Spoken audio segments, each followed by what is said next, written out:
Hello folks, Grant from the Code of Traditional Archery and the Ethical Predator.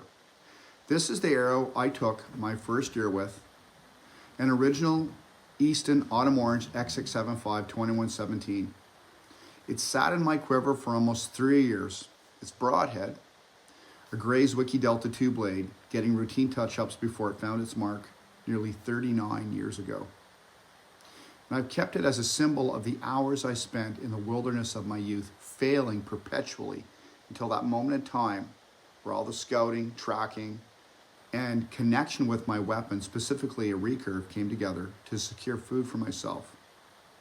Releasing that string that afternoon shed light on an aspect of resilience and indeed an independence that had been within arm's reach for years.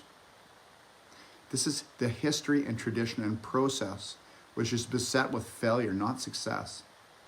Success is ultimately the driver, but we're constantly fed that if we do not pick up or use XYZ product, then we'll fail.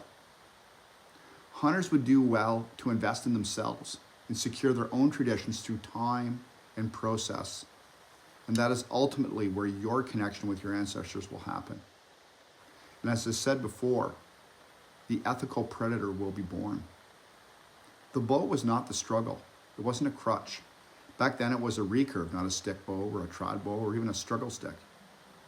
The bow was the folklore, you see, for me and I, the user that wielded it.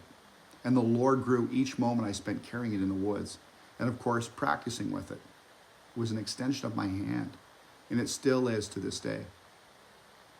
It took me to places nothing else has or ever will, and I found my true self in those dark woods, a place that allowed me to be real and raw.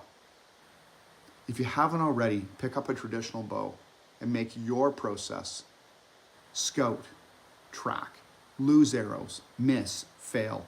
Embrace the process, and it will be your greatest teacher, far more than any high-priced products and canned hunting shows will ever be.